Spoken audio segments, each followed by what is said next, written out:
ডিভোর্সের বছরখানেক পর ডিএম হলেন স্ত্রী। অফিসের বাইরে আবর্জনা কোড়াচ্ছিল স্বামী। তারপর যা হলো সবাইকে কাঁদিয়ে দিল।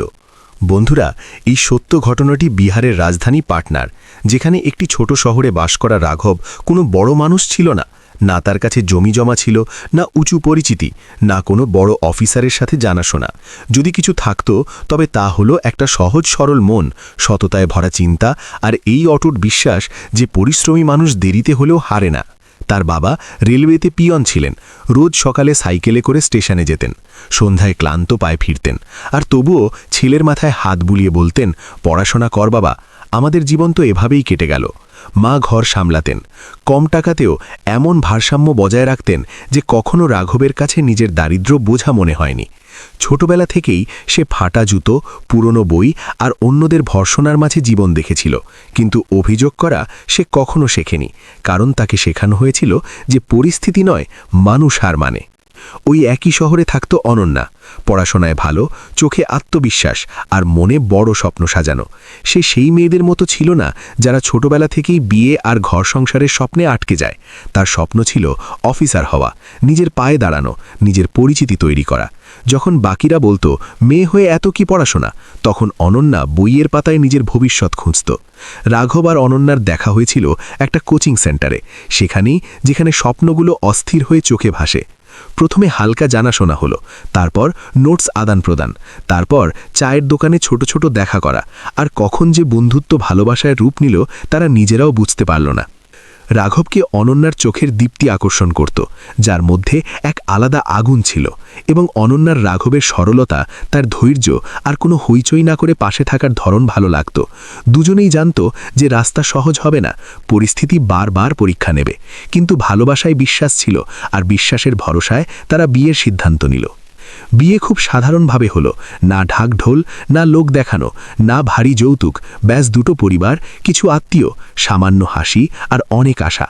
শুরুর মাসগুলো কোনো স্বপ্নের মতো ছিল, ছোট একটা ভাড়ার ঘর, সন্ধ্যার চা, ছাদে বসে ভবিষ্যতের কথা, আর এই বিশ্বাস যে একদিন সব ঠিক হয়ে যাবে।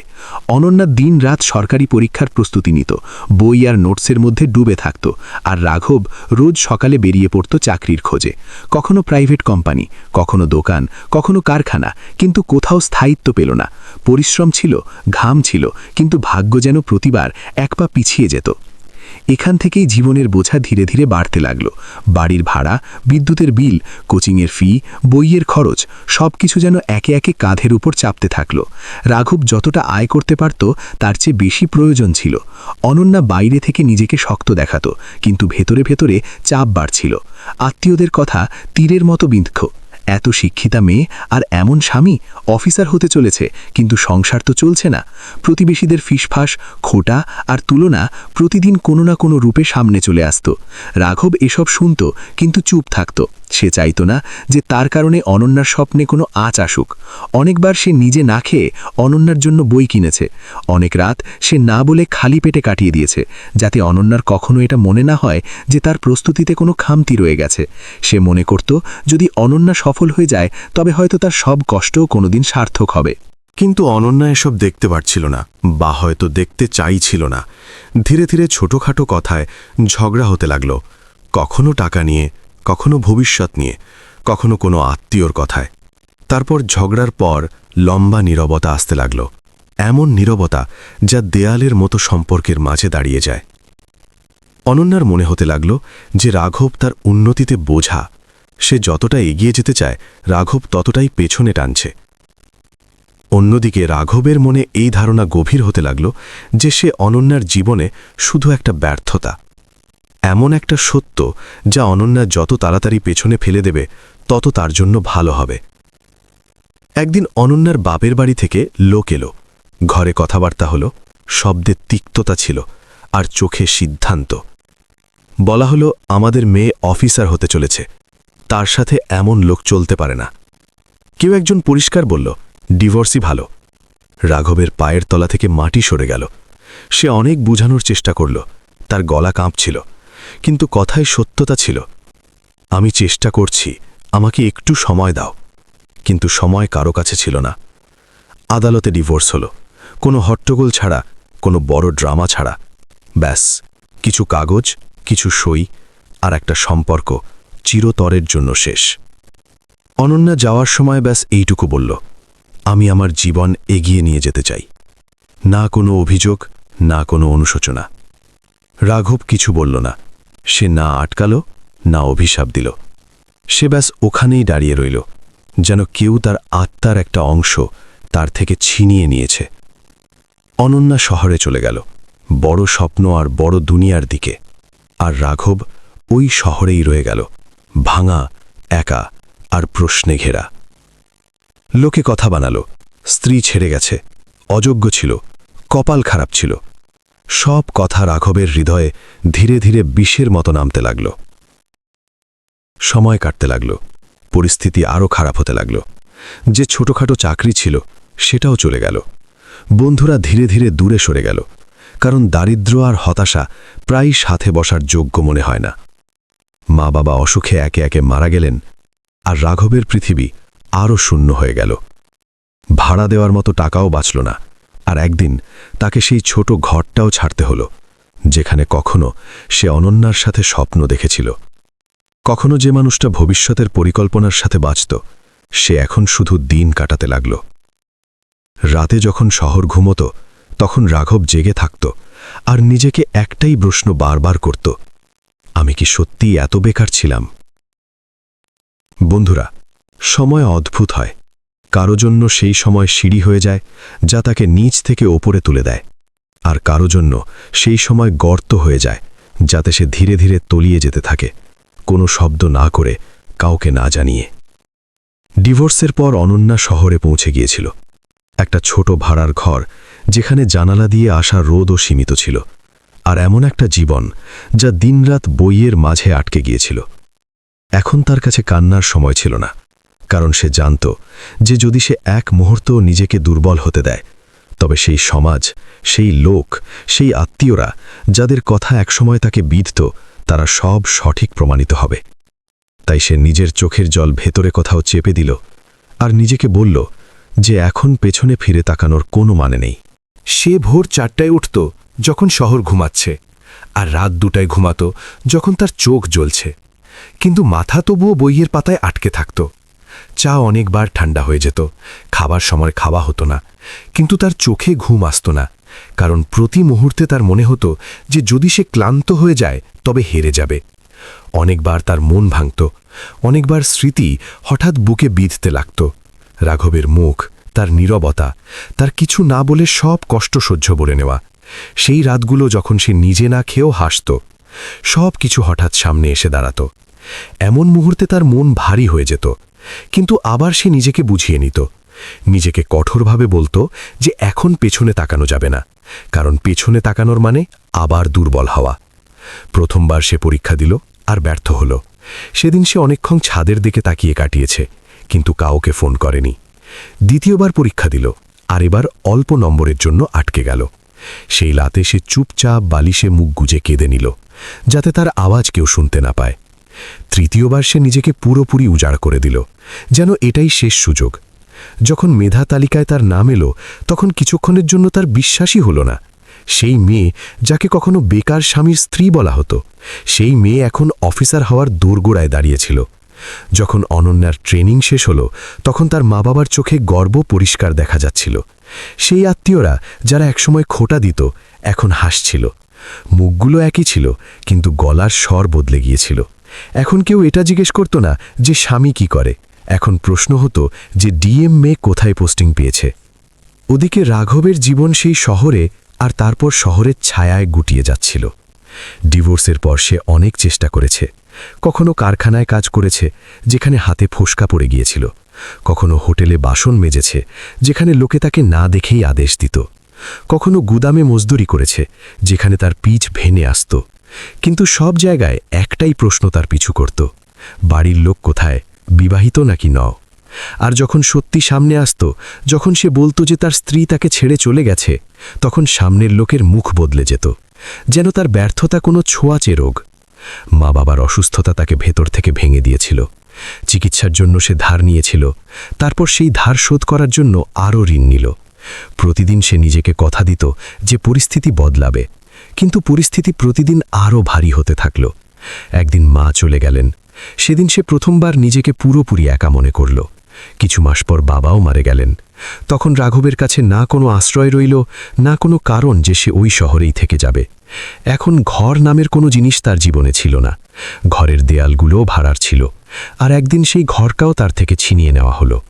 তখন সে শহরের দিকে পা বাড়াল, সেই শহরের দিকে যেখানে অনন্যা এখন অফিসার ছিল, যদিও তার এই ধারণাও ছিল না যে তার ভাগ্য তাকে কোন মোড়ে নিয়ে যেতে চলেছে। শুরুতে সে রিকশা চালালো। রোজ প্যাডেল মারতে মারতে সে নিজের পায়ের শক্তির সাথে সাথে নিজের আত্মসম্মানকেও টানতে থাকল। তারপর সেটাও চলে গেল। কখনো রাস্তার ধারে ঘুমালো, কখনো মন্দিরের বাইরে, কখনো কোনো দোকানের সিঁড়িতে। ক্ষুধা এখন তার রোজকার সঙ্গী হয়ে গিয়েছিল। পেটের আগুন মানুষকে দিয়ে সব করিয়ে নেয়, এটা সে নিজের জীবনে অনুভব করল। ধীরে ধীরে অনেক দ্বিধার সাথে, অনেক লজ্জার সাথে রাঘব আবর্জনা কুড়ানো শুরু করল। প্রথমে তার লোকেদের সাথে চোখ মেলাতে ভয় লাগত। তার মনে হতো যে সবাই তাকে চিনে ফেলবে, সবাই তার অবস্থা দেখে হাসবে। কিন্তু যখন 3 দিনের খালি পেট চিৎকার করে, তখন লজ্জা চুপ হয়ে যায়, আত্মসম্মান কোনো কোনায় লুকিয়ে পড়ে। এখন সে রোজ ভোরবেলা উঠত, একটা পুরনো বস্তা তুলত, আর শহরের গলিতে বেরিয়ে পড়ত। কখনো কারো বাড়ির সামনে, কখনো কোনো দোকানের পেছনে, কখনো বাজারের নোংরা গলিতে।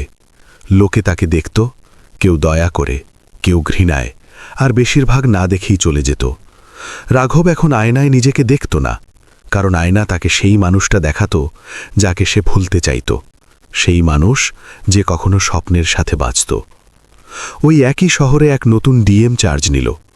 কালো গাড়ি, সাদা বাংলো, নিরাপত্তা, সম্মান, সব কিছু যেন অন্য কোনো দুনিয়ার অংশ ছিল। খবরের কাগজে ছবি ছাপা হলো। অনন্যা শর্মা হলেন জেলার সবচেয়ে কম বয়সী ডিএম। একদিন রাঘব ওই খবরের কাগজটা আবর্জনা থেকে তুলল। তার নজর ছবির ওপর গেল। সে কিছু মুহূর্ত থামল। মুখটা চেনা চেনা লাগল, মনে কোথাও তোলপাড় হলো। কিন্তু সে সঙ্গে সঙ্গে নিজেকে বোঝালো, না, এমন হতে পারে না। সে ভাবতেও পারত না যে যেই মহিলার জন্য সে না খেয়ে থাকা বেছে নিয়েছিল, সেই আজ জেলার সবচেয়ে শক্তিশালী চেয়ারে বসে আছে। দিন কাটতে লাগলো, আর সময় তার অদ্ভুত চাল চালতে লাগল। এক সকালে ডিএম অফিসের বাইরে ভিড় জমেছিল। কাউকে অভিযোগ জানাতে হতো, কারো সাহায্য দরকার ছিল, কারো আশা ছিল। আর ওই ভিড়ের মাঝে রাঘবও ছিল। মাথা নিচু করে, হাতে বস্তা ধরে, আবর্জনা কুড়াতে কুড়াতে, এটা না জেনেই যে ভাগ্য এখন তার সামনে কেমন পরীক্ষা নিতে চলেছে। সেই সকালটাও বাকি দিনগুলোর মতোই ছিল। সূর্য তার নির্দিষ্ট সময় বেরিয়েছিল। রাস্তায় সেই রোজকার শব্দ ছিল, গাড়ির হর্ন, লোকেদের তাড়াহুড়ো আর জীবনের দৌড়ঝাঁপ। এবং ডিএম অফিসের বাইরে সেই সব সময়কার মতো জমে থাকা ভিড়, যেখানে কেউ নিজের ফরিয়াদ নিয়ে এসেছিল, কেউ আশা নিয়ে, আর কেউ বাধ্য হয়ে। সবার মনে হতো যে আজ হয়তো তার শুনানি হয়ে যাবে। ওই ভিড়ের একপাশে রাঘবও ছিল। রোজকার মতো কোনো আশা ছাড়াই কাঁধে ছেঁড়া বস্তা ঝুলছিল। কাপড় নোংরা ছিল, যার রং এখন চেনাও যেত না, আর চোখ এতটাই নিচু ছিল যে যেন সে ওপরে তাকানোর অধিকারই হারিয়ে ফেলেছে। এখন সে কাউকে দেখার সাহস রাখত না, কারণ প্রতিটা মুখ তাকে তার যোগ্যতা মনে করিয়ে দিত। তার দুনিয়া এখন মাটি পর্যন্ত গুটিয়ে গিয়েছিল। আবর্জনার স্তূপ, ফেলে দেওয়া জিনিস, আর পেটের আগুন। সেই সময় হঠাৎ কালো সরকারি গাড়ি এসে থামল। গাড়ি থামতেই পরিবেশ বদলে গেল। নিরাপত্তারক্ষীরা নামল, এদিক ওদিক দেখতে লাগল। লোকেরা নিজে থেকেই রাস্তা করতে শুরু করে দিল।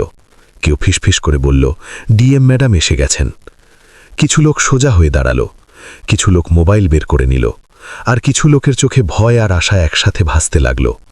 ওই গাড়ি থেকেই অনন্যা নামল। সাদা শাড়িতে জড়ানো, সরলতায় ভরা, কিন্তু মুখে অফিসারের কঠোরতা আর চোখে এক অদ্ভুত গাম্ভীর্য, যা দায়িত্ব আর ফেলে আসা সময় দুটোরই সাক্ষ্য দিচ্ছিল। সে প্রতিদিনের মতো সোজা অফিসের দিকে এগোতেই যাচ্ছিল, কারণ তার জন্য এটা একটা সাধারণ সকাল ছিল, রোজকার কাজ ছিল। কিন্তু তখনই তার নজর পড়ল। কয়েক সেকেন্ড, ব্যাস কয়েক সেকেন্ড, যা জীবন বদলে দেওয়ার জন্য যথেষ্ট হয়। সে দেখল একটা লোক ঝুঁকে আবর্জনায় হাত দিচ্ছে, যেন দুনিয়ার সাথে তার কোনো লেনদেনই নেই। কিছু চেনা চেনা লাগল। মনের কোনো এক কোণে হালকা খোঁচা লাগল। অনন্যার পা নিজে থেকেই থেমে গেল। সে মন দিয়ে দেখল। মুখ নোংরা ছিল, দাড়ি এলোমেলোভাবে বড় ছিল, চোখের নিচে গভীর ছায়া ছিল, যা বছরের পর বছরের ক্লান্তি আর ক্ষুধার গল্প বলছিল। কিন্তু ওই সব কিছুর মাঝে কিছু এমন ছিল যা সে চিনত। ওই চোখ ওটাই ছিল যা সে কখনো তার সবচেয়ে কাছের স্বপ্নে দেখেছিল। তার বুক জোরে ধরফর করতে লাগল। তার মনে হলো যেন কেউ হঠাৎ মাটি সরিয়ে নিল। সে নিজেকে বলল, হতে পারে না। কিন্তু ভাগ্য আজ মিথ্যে বলতে অস্বীকার করে দিয়েছিল। সেই মুহূর্তে রাঘবও মাথা তুলল। হয়তো কারো দৃষ্টি নিজের ওপর অনুভব হয়েছিল, আর যেমনই তার নজর সামনে দাঁড়ানো ওই অফিসারের ওপর পড়ল, তার পুরো শরীর অবশ হয়ে গেল, শ্বাস আটকে গেল। ওটা ওই একই মুখ ছিল, ওই চোখ, ওই উপস্থিতি, যা কখনো তার জীবনের সবচেয়ে বড় শক্তি হতো। অনন্যা। তার হাত থেকে বস্তা ফসকে গেল আর মাটিতে পড়ে গেল। ওই মুহূর্ত তার জন্য মৃত্যুর চেয়েও ভারী ছিল। তার সামনে পুরো ভিড় ছিল, ক্যামেরা ছিল, অফিসের স্টাফ ছিল, আর সে নিজে একটা আবর্জনা কুড়ানি। তার সমস্ত জীবন, তার সমস্ত হার, তার সমস্ত অসহায়তা একই মুহূর্তে নগ্ন হয়ে গেল। তার মাথা নিজে থেকেই নিচু হয়ে গেল। সে ঘুরে চলে যাওয়ার চেষ্টা করল। হয়তো সে পালিয়ে যেতে চাইত, হয়তো নিজেকে এই অপমান থেকে বাঁচাতে চাইত। কিন্তু তখনই অনন্যার আওয়াজ গুমড়ে উঠল, দাঁড়াও। আওয়াজে আদেশও ছিল আর ব্যথাও। পুরো ভিড় স্তব্ধ হয়ে গেল, যেন কেউ সময় থামিয়ে দিয়েছে। রাঘবের পা থেমে গেল। সে ঘুরল না। তার ভয় ছিল যে যদি ঘুরে যায়, যদি ওই চোখে আবার দেখে, তবে সে পুরোপুরি ভেঙে যাবে। অনন্যা ধীরে ধীরে তার কাছে এলো। প্রতিটা পদক্ষেপ তার জন্য ভারী ছিল। সে তার হাত দেখল, সেই হাত যা কখনো তার মাথায় স্নেহের সাথে রাখত, যা কখনো তার স্বপ্নের আশ্রয় হয়েছিল, আজ নোংরায় মাখানো ছিল। তার চোখ ভরে এলো। তুমি শব্দটা তার গলায় আটকে গেল। আওয়াজ সঙ্গ দিচ্ছিল না। রাঘব খুব ধীর গলায় বলল, মাফ করবেন ম্যাডাম, রাস্তায় চলে এসেছিলাম। ম্যাডাম, ওই একটা শব্দ অনন্যার হৃদয় কোনো পেরেকের মতো গেঁথে গেল। সে চারদিকে দেখল, লোকেরা ফিসফিস করছিল, কেউ চিনে ফেলেছিল, কেউ শুধু আন্দাজ করছিল, আর কেউ এই অদ্ভুত পরিস্থিতি বোঝার চেষ্টা করছিল। অনন্যা নিজেকে সামলালো, অফিসারের মতো দাঁড়ালো আর জিজ্ঞেস করল, তুমি এখানে কি করছো? রাঘব নজর তুলল না, ব্যাস এতটুকু বলল, যা দেখা যাচ্ছে। তার গলায় কোনো অভিযোগ ছিল না, কোনো দোষারোপ ছিল না, ব্যাস ক্লান্তি ছিল। এমন ক্লান্তি যা বছরের পর বছরের নীরবতা থেকে জন্ম নেয়। অনন্যার চোখ দিয়ে জল পড়তে যাচ্ছিল, কিন্তু সে নিজেকে আটকে নিল। সে অফিসার ছিল, সে সবার সামনে দুর্বল দেখাতে পারত না। কিন্তু সে সেই নারীও ছিল যে কখনো এই মানুষটাকে ভালোবেসেছিল, যার জন্য সেও স্বপ্ন দেখেছিল। সে অফিসিয়াল সুরে জিজ্ঞেস করল, তোমার নাম? রাঘব হালকা হাসল, যে হাসিতে ব্যথাও ছিল আর হারও। এখন নামে কি আর আসে যায় ম্যাডাম? তার কথা শুনে ভিড়ের মন গলতে লাগল। পরিবেশ আরও ভারী হয়ে গেল। অনন্যা গভীর শ্বাস নিল, আর তারপর সবার সামনে পরিষ্কার আর শক্ত গলায় বলল, যদি কোনো মানুষ আবর্জনা কুড়ায়, তবে তার মানে এই নয় যে সে মানুষটা বেকার। সবাই চুপ হয়ে গেল। এই শহরের নাগরিক, আর এর ইজ্জত আমার দায়িত্ব। সে গার্ডকে ইশারা করল, একে ভেতরে নিয়ে এসো। রাঘব ঘাবড়ে গেল। সে তাড়াতাড়ি করে বলল, না ম্যাডাম, আমি ঠিক আছি। কিন্তু অনন্যা প্রথমবার তার দিকে তাকালো, সোজা চোখে। সেই দৃষ্টিতে না অফিসার ছিল, না ডিএম। ব্যাস, ওই পুরনো অনন্যাই ছিল। খুব ধীর গলায় সে বলল, রাঘব, ভেতরে চলো।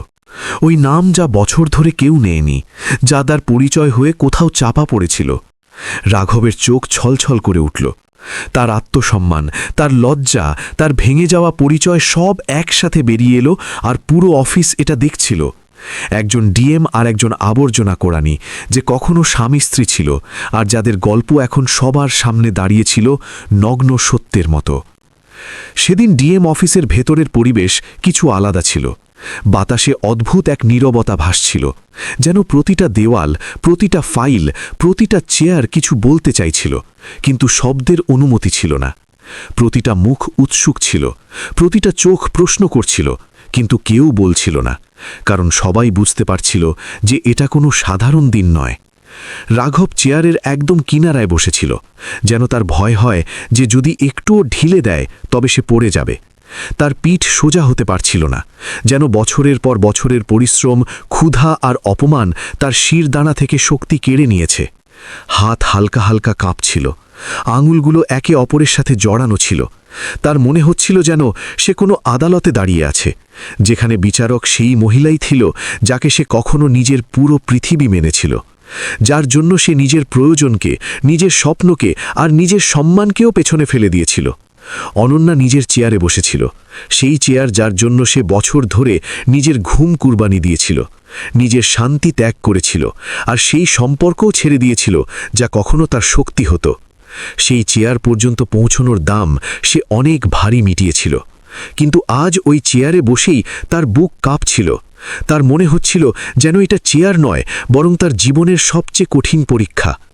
ঘরে কিছুক্ষণের গভীর নীরবতা রইল, এমন নীরবতা যাতে ফেলে আসা বছরের আওয়াজগুলো গুমরে উঠছিল। তারপর অনন্যা খুব ধীর, প্রায় কাপা গলায় বলল, তুমি ঠিকমতো খাওয়া দাওয়া করো? এই প্রশ্ন কোনো অফিসারের ছিল না, এই প্রশ্ন সেই নারীর ছিল যে কখনো তার জন্য রাত জেগে থাকত, যে তার মুখে ক্লান্তি দেখে নিজে না খেয়ে থাকত। রাঘব মাথা নিচু করে নিল, যেন উত্তর দেওয়াটাও তাকে লজ্জিত করছিল। যতটা জুটে যায় তার ঠোঁট কেঁপে উঠল, গলা জুড়িয়ে এলো, আর সে প্রথমবার তার সামনে পুরোপুরি ভেঙে গেল। অনন্যার চোখ ভরে এলো, চোখের কোণে জল চিকচিক করতে লাগল, কিন্তু সে নিজেকে আবার সামলালো, কারণ সেই ঘরে সে শুধু একজন নারী নয়, একজন ডিএমও ছিল। সে পরের প্রশ্ন করল, ডাক্তার দেখিয়েছ কখনো? না। কেন? চিকিৎসা, টাকা, ব্যাস এইটুকু বলা ছিল, কিন্তু ওই দুটো শব্দে রাঘবের পুরো জীবন গুটিয়ে এসেছিল। অনন্যা হঠাৎ উঠল আর জানলার কাছে গিয়ে বাইরে দেখতে লাগল। বাইরে সেই শহর ছিল, সেই লোক, সেই দৌড়ঝাঁপ, কিন্তু তার ভেতরে ঝড় চলছিল। যদি সে ওই মুহূর্তে ঘুরে দেখত, তবে হয়তো সবার সামনে কেঁদে ফেলত। কিছুক্ষণ পর সে নিজেকে সামলালো, গভীর শ্বাস নিল, আর অফিস স্টাফকে ডাকল। শান্ত কিন্তু দৃঢ় গলায় নির্দেশ দিল রাঘবের পুরো মেডিকেল চেক করানো হোক, তার থাকার অস্থায়ী ব্যবস্থা করা হোক, আর রোজকার খাবারের পাকা ব্যবস্থা হোক। ঘরে বসে থাকা লোকেরা অবাক ছিল, কেউ কিছু বলল না, কিন্তু সবাই বুঝতে পারছিল যে এটা শুধু একটা প্রশাসনিক আদেশ নয়, এটা কোনো ভাঙা সম্পর্কের নীরব ক্ষতিপূরণ। রাঘব কাপা গলায় বলল, ম্যাডাম, আমি কোনো দয়া চাই না। তার গলায় ভয়ও ছিল, আর আত্মসম্মানের শেষ বেঁচে থাকা স্ফুলিঙ্গ।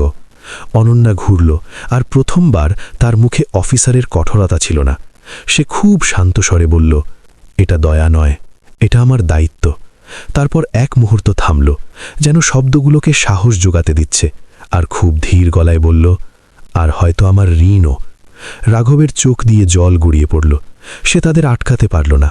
সে ভাঙা শব্দে বলল, আমি কখনো তোমাকে আটকাইনি অনন্যা, আমি ব্যাস নিজেকে তোমার যোগ্য মনে করতাম না। তার শব্দ ঘরে গুমরে রইল, আর তারপর সব কিছু আবার শান্ত হয়ে গেল।